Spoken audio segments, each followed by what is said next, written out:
म्हणून आपले हक्क सरेंडर करण्यात आले। परंतु अगदी 80,000 रुपये अशा प्रकारचा भाव, कोणाला 1,00,000 रुपयाचा भाव, अशा प्रकारचा भाव देऊन आणि हे सगळे हक्क गोठवण्याचं काम हे करण्यात आलं। मुळामध्ये शेतकऱ्यांच्या लक्षात केव्हा आलं तर ज्यावेळी आपलं महायुतीचं सरकार आलं, मी मुख्यमंत्री झालो आणि मुख्यमंत्री झाल्यानंतर मी निर्णय केला की थेट खरेदी जर करायची असेल तर 5 पट किंमत द्यावी लागेल, 5 पटीच्या कमी किंमत देता येणार नाही।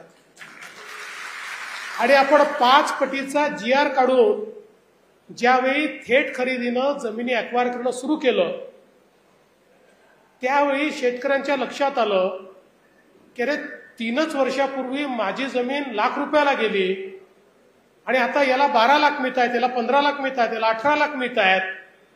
त्यावेळी शेतकऱ्यांच्या कुठेतरी लक्षात आलं की आपली मोठी फसवणूक झाली आणि मग हा एक मोठा लढा त्या ठिकाणी आपल्या बळीराजा समितीच्या माध्यमातून उभा राहिला। सुरुवातीच्या काळामध्ये जलसंपदा मंत्री असलेले आपले गिरीश भाऊ यांच्याकडे काही बैठका झाल्या, पण त्यावेळेस लढा नवीन नवीन असल्यामुळे त्याची तीव्रता तशी कमी होती, पण तरी देखील मार्ग काढायचा प्रयत्न चालला होता। दुर्दैवाने सरकार गेलं, नवीन सरकार आलं।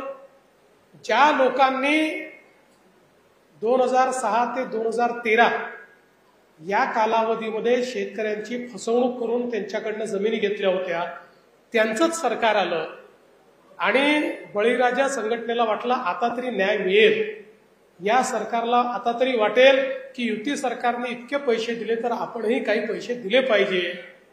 आणि म्हणून मोठ्या प्रमाणात आंदोलनं झाली, शेतकऱ्यांच्या आत्महत्या झाल्या, केसेसही लागल्या, जेलमध्ये जावं लागलं, पण सरकार टस की मस झालं नाही। प्रतापदादांनी सांगितलं, प्रतापदादांनी प्रश्न विचारला होता, त्याच्यावर तेव्हाच्या जलसंपदा मंत्र्यांनी हे करता येणार नाही असं थेट उत्तर देऊन ते मोकळे झाले आणि सगळे आशेचे किरण मावळले। ज्यावेळी पुन्हा आपलं सरकार 22 मध्ये आलं आणि जलसंपदा खात्याची धुरा माझ्याकडे आली त्यावेळी माझ्याकडे मीटिंग झाली आणि त्या मीटिंगच्या पूर्वी मी या प्रश्नाचं ब्रीफिंग घेतलं। ते ब्रीफिंग घेतल्यानंतर असं लक्षात आलं की कायदेशीररित्या याच्यात काहीच करता येत नाही, कारण कायदेशीररित्या ॲक्विजिशन पूर्ण झालेलं आहे, ॲफिडेव्हिटमुळे हक्क सरेंडर झालेले आहेत, कन्सिडरेशन मिळाल्यामुळे ते कन्सेंट अवॉर्ड सारखं झालेलं आहे। त्यामुळे आता कायद्यात आणि नियमात यात काहीच करता येत नाही। त्या पहिल्या मीटिंगमध्ये मी देखील सांगितलं की हो काहीतरी मार्ग तुम्हीच सांगा, मला तर आता डिपार्टमेंट सांगताय की काहीच मार्ग नाही आहे, मार्ग असेल तर आम्ही जरूर मार्ग काढू, आम्हाला इच्छा आहे, आम्हालाही दिसत आहे, पण मार्ग काही दिसत नाहीये। पण निश्चितपणे प्रतापदादा असतील, रवी राणा असतील किंवा आमचे बोंडे साहेब असतील यांचे मी आभार मानेन की हे सगळे मला वारंवार भेटायचे। प्रतापदादा तर जवळपास रोजच मला भेटायचे आणि म्हणायचे साहेब काही मार्ग काढा, तुम्हाला दिसतंय ना अन्याय झालेला आहे। म्हटलं अन्याय तर झालेला आहे, मग अन्याय झाला तर न्याय तर दिला पाहिजे। अरे म्हटलं सगळे दरवाजे बंद आहेत, अन्याय झाला 6 साली, तुम्ही न्याय मागता 22 साली 23 साली, मी कुठून त्यातनं मार्ग काढू? म्हणाला नाही काही करा, मार्ग काढा। त्यानंतर मग आम्ही प्रयत्न सुरू केला, लॉ अँड ज्युडिशरी विभागाकडे आम्ही फाईल पाठवली। लॉ अँड ज्युडिशरी विभागाने ओपिनियन दिलं की याच्यामध्ये कुठलंही अनुदान वाढवून देता येणार नाही। हे केलं तर पॅन्डोरा बॉक्स उघडेल, अनेक ठिकाणी याचा प्रॉब्लेम तयार होईल, कायद्यात देखील हे बसणार नाही। मग मी म्हटलं की आता लॉ अँड ज्युडिशरीचं ओपिनियन जर ॲडव्हर्स आला तर आता काय करावं? मग आम्ही राज्याच्या ॲडव्होकेट जनरलकडे गेलो, त्यांना म्हटलं तुम्ही काहीतरी मार्ग सांगा, कारण शेवटी सरकारला मनात किती असलं तरी कायद्याने मार्ग काढावा लागतो, कारण सरकारचा एक एक पैसा खर्च करताना तो कायद्याने करावा लागतो। त्यावेळेस ॲडव्होकेट जनरल देखील म्हणाले की साहेब ही तर ओपन अँड शट केस आहे, या केसमध्ये तुम्ही पैसे देऊ शकत नाही, या केसमध्ये शक्य नाही। सगळे मार्ग बंद आल्यानंतर मी म्हटलं आता नेमकं काय करावं? परत सगळ्या अधिकाऱ्यांना घेऊन बसलो, परत हे आमची सगळी आमदार मंडळी माझ्याकडे आली, म्हणाले साहेब काही करा, मार्ग निघालाच पाहिजे। मग मी ज्यावेळेस आमच्या सगळ्या लोकांना घेऊन बसलो आणि मी त्यांना म्हटलं की आपण सानुग्रह अनुदान म्हणून दिलं तर काय होईल. ते म्हणाले साहेब त्याच्यामध्ये सीएजीचं ऑब्जेक्शन येईल, ऑडिटर अँड कॉम्प्ट्रोल जनरल जे आहे ते ऑब्जेक्शन घेतील आणि त्यानंतर आमच्यावर कारवाई होईल, आमच्यावर आम्ही अडचण येतील. मी त्यांना म्हटलं समजा मीच फाईल लिहिली आणि मीच निर्णय केला तर तुमच्यावर कसं येईल, ते माझ्यावर येईल, तर तुमच्यावर नाही येणार. त्यामुळे म्हटलं जेव्हा सीएजीचा पॅरेग्राफ येईल माझी तयारी आहे, मी स्वतः सीएजीचा पॅरेग्राफ आल्यानंतर तिथे एक्सप्लेन करायला जावं लागतं, निर्णय का घेतला, कुठल्या कायद्यात घेतला, कुठल्या नियमात घेतला. त्या अधिकाऱ्यांना सांगितलं मी स्वतः जबाबदारी घेतो, मी स्वतःच आहे, सीएजीचं उत्तर मी देईन. किंवा सीएजीचा रिपोर्ट सादर झाल्यानंतर त्याच्यामध्ये ज्यावेळेस काही स्ट्रिक्चर्स येतात त्यावेळेस तो रिपोर्ट हा लोकलेखा समितीपुढे जातो. म्हटलं लोकलेखा समितीपुढे मी जाईल, मी त्याला उत्तर देईल. आपण शेवटी कायद्याने आपल्याला जर दिसतंय की अन्याय झालेला आहे तर अशा परिस्थितीत आता आपल्याला कायदेशीर वाट नाही म्हणून अन्याय सहन करायचा आणि आपण तो सोडून द्यायचा हे तर आपल्याला करता येणार नाही. आणि त्यानंतर आमचे जे विभागाचे लोक आहेत जलसंपदा त्यांनी मग कणखर भूमिका घेतली. ते म्हणाले साहेब ठीक आहे आपण हा निर्णय करूया सानुग्रह अनुदानाचा, जे काही होईल आम्ही देखील तुमच्या सोबत आहोत. आणि आम्ही तो एका झटक्यात निर्णय केला. त्या ठिकाणी बैठक घेतली आणि बैठकीमध्ये आम्ही तो सानुग्रह अनुदानाचा निर्णय करून टाकला. आणि मला अतिशय आनंद आहे की आज त्याच्या वाटपाची सुरुवात देखील आपण केली आहे. शेवटी मला या गोष्टीचं दुःख खूप व्हायचं की अशा प्रकारचा अन्याय करताना दरवेळेस अन्याय विदर्भातल्या लोकांवरच का, अशा प्रकारची खरेदी कुठेही झाली नव्हती. 2006 ते 13च्या काळामध्ये महाराष्ट्रात कुठेच नाही, केवळ विदर्भातल्या शेतकऱ्यांवर अन्याय होता. आणि म्हणून निश्चितपणे मला या ठिकाणी अतिशय मनाला वेदना होत्या आणि आम्ही हा कणखर निर्णय घेतला. आणि आज मला या गोष्टीचं समाधान आहे. शेवटी आपण राज्यकर्ते म्हणून कायद्याने नियमानेच काम केलं पाहिजे. पण छत्रपती शिवरायांनी देखील आपल्याला सांगितलेलं आहे की जेव्हा अन्याय होत असेल त्यावेळेस अन्याय करणारा कायदा देखील बदलला पाहिजे. अन्याय करणारा कायदा दूर करून न्याय करणं हे राज्यकर्त्याचं काम आहे. आणि म्हणून ते काम करण्याचा प्रयत्न आम्ही केला. आणि त्यातून आज मला खरं म्हणजे समाधान झालं की सगळ्यात पहिल्या शेतकऱ्यांना जो आम्ही चेक दिला 7.5 लाख रुपयाचा जराड, त्यावेळेस त्यांच्या डोळ्यात पाणी आलं आणि ते म्हणाले की पोरीचं लग्न कसं करायचं या विवंचनेत मी होतो आणि हा चेक मला मिळाला आणि तुम्ही माझं त्या ठिकाणी खूप मोठं ओझं हलकं केलं. मला असं वाटतं की आपल्याला राजकारणामध्ये अनेक हार तुरे मिळतात. आता एवढा मोठा हार तुम्ही घातला तर त्या हारापेक्षा देखील जराड साहेबांनी मारलेली मिठी ही जास्त महत्वाची होती. त्यांच्या चेहऱ्यावरचं समाधान हे अधिक महत्वाचं होतं. आणि हा निर्णय घेण्याचं समाधान यातनं निश्चितपणे आम्हाला लाभलं. मी या निमित्ताने आपल्याला आश्वस्त करू इच्छितो, मृदू संधारण विभागाचंही अशाच प्रकारच्या जमिनी या विकत घेण्यात आल्या आणि अनावधानाने त्याचा उल्लेख हा आपल्या GR मध्ये झालेला नाही. दादांनी लक्षात आणून दिलं. पुढच्या 8 दिवसामध्ये गिरीश भाऊ हा GR आपण काढू आणि मृदू संधारण विभागाच्याही आपल्या शेतकऱ्यांना निश्चितपणे या संदर्भात जी काही मदत आपल्याला करायची आहे ती मदत आपण करणार आहोत. खरं म्हणजे प्रकल्पग्रस्तांचं आपण महामंडळ देखील काढलंय.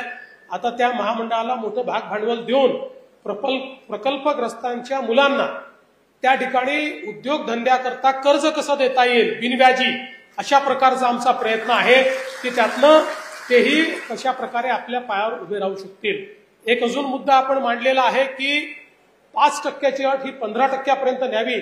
मी जरूर आपल्याला सांगतो, मी पडताळून पाहिल. आज मला त्याची कायदेशीर बाजू माहित नाही त्यामुळे मला घोषणा करता येत नाही. पण हे जे काही वाढवता येणं शक्य असेल ते आपण वाढवण्याचा प्रयत्न करू. कारण खरंच आहे की इतक्या मोठ्या प्रमाणात प्रकल्पग्रस्तांची यादी वाढतीये आणि त्या संदर्भात आपल्याला त्यांना कुठेतरी काम देणं हे अत्यंत महत्वाचं आहे. मध्यंतरी आमच्या संजीवभाऊ कुटेंनी देखील काही प्रकल्पग्रस्तांना कशा प्रकारे आपण ऍडजस्ट करू शकू आणि जास्तीत जास्त नोकरीमध्ये कसं सामावून घेऊ शकू या संदर्भात काही विषय माझ्याकडे मांडले होते. त्याही संदर्भातला आमचा अभ्यास चाललेला आहे. मी आज या निमित्ताने आपल्याला एवढंच सांगतो की शेतकरी असतील किंवा प्रकल्पग्रस्त असतील, आज तर आम्ही जमिनी ऍक्वायर तर आपल्याला कराव्या लागतात, कधी सिंचनाकरता कराव्या लागतात, कधी रस्त्याकरता कराव्या लागतात. पण मी मुख्यमंत्री असताना कायदा जसा केला आहे की कुठलंही सरकार आलं तरी आता कमी पैशामध्ये ॲक्विजिशन करूच शकत नाही, त्याला योग्य मोबदला हा द्यावाच लागेल. आणि आज परिस्थिती अशी आहे की आम्ही आता ज्यावेळी एखादी ॲक्विजिशनची घोषणा करतो तर बावनकुळे साहेब त्याचे साक्षीदार आहे की आता शेतकरी आमच्याकडे येतात की भाऊ रस्ता आमच्याही जमिनीतनं घेऊन जा, कारण इतके पैसे आम्ही टॅक्स फ्री पैसा देतो, इतका पैसा आम्ही देतो की शेतकरी म्हणतात भाऊ आमच्याही जमिनीतनं आता तुम्ही त्या ठिकाणी रस्ता घेऊन जा. दोनच गोष्टी या निमित्ताने सांगणार आहे. अनेक वेळा माझ्या लक्षात येतं की आम्ही ॲक्विजिशनची घोषणा केली, शेतकऱ्यांचं बिचाऱ्यांचं लक्ष नसतं आणि कोणीतरी धन्ना सेठ येतो आणि त्या शेतकऱ्यांकडनं जमिनी विकत घेतो आणि त्यानंतर 4 पट 5 पट पैसे तेही टॅक्स फ्री तो त्या जमिनीवर कमवतो. त्यामुळे लक्षात असू द्या, ज्या ठिकाणी ॲक्विजिशन आहे त्या ठिकाणी कृपया जमिनी विकू नका.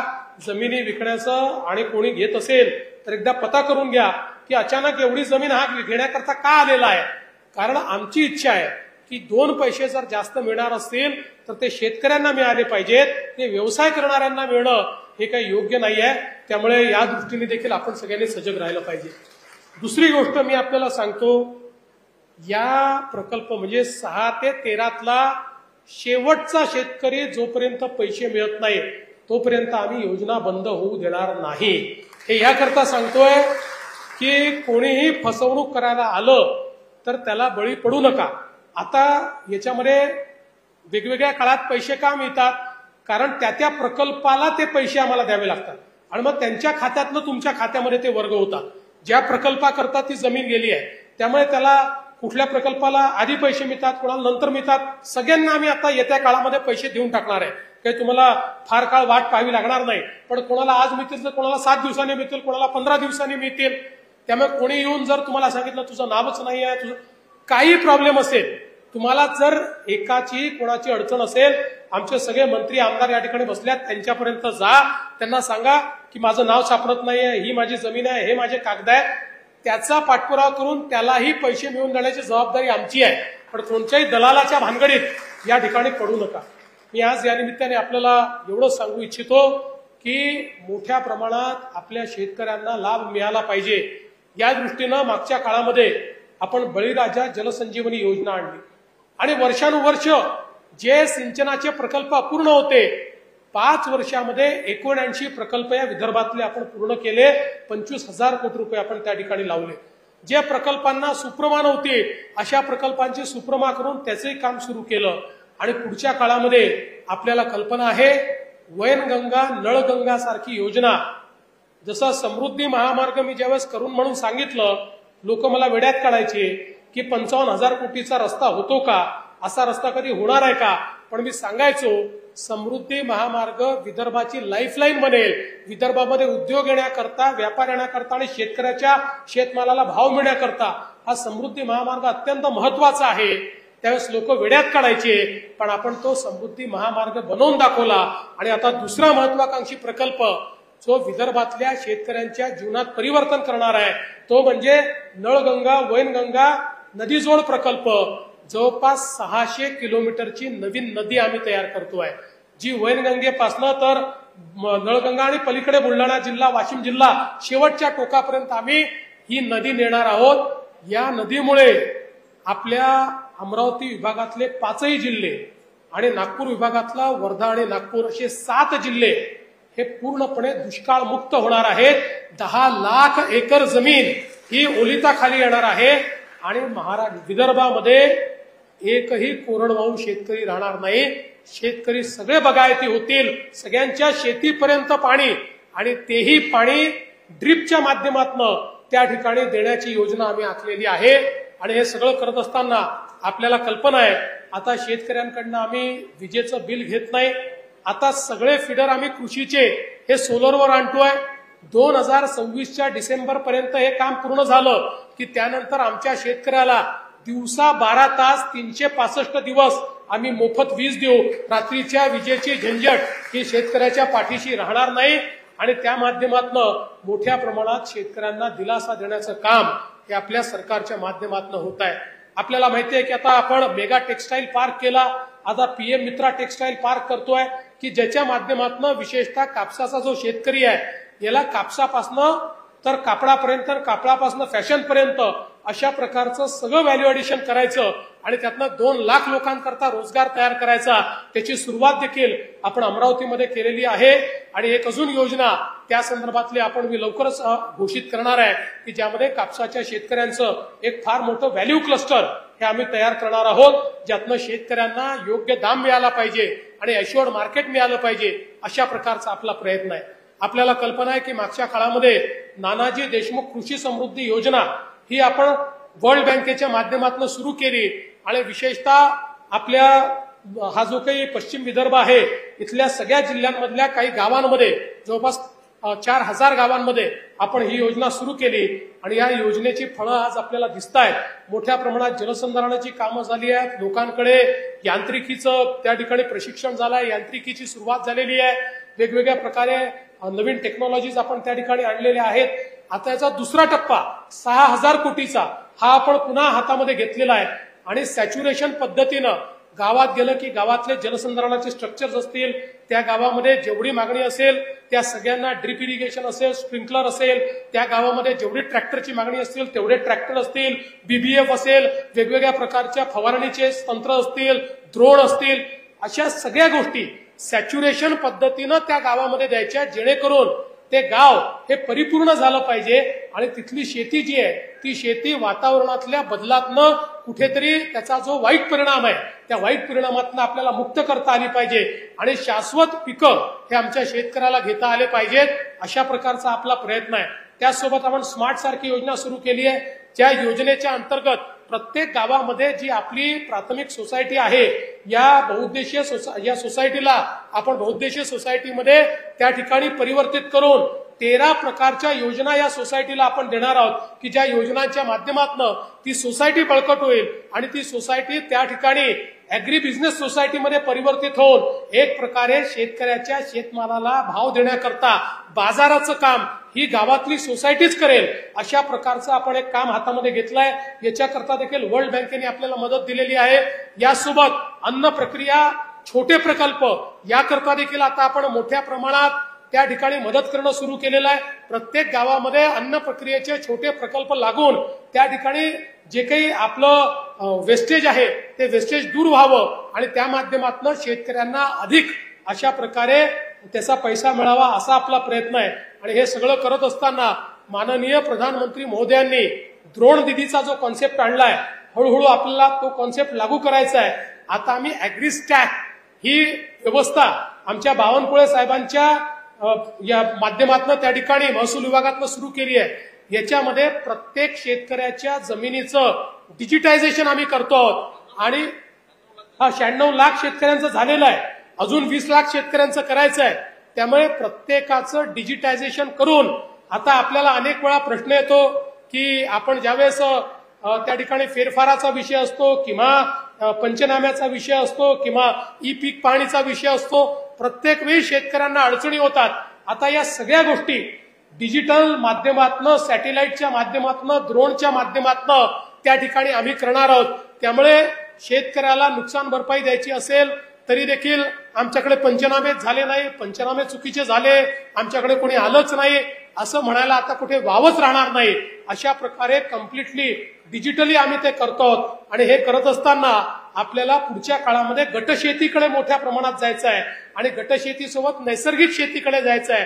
त्यामुळे गटशेती करता आणि नैसर्गिक शेती करता मोठ्या प्रमाणात प्रोत्साहन देऊन विषमुक्त शेती आणि विषमुक्त शेती करताना त्या शेतीमध्ये आपली उत्पादकता वाढली पाहिजे, या दृष्टीनं वेगवेगळे प्रयोग हे आपण पुढच्या काळामध्ये करणार आहोत. त्यामुळे मोठ्या प्रमाणात शेतीमध्ये गुंतवणूक करायची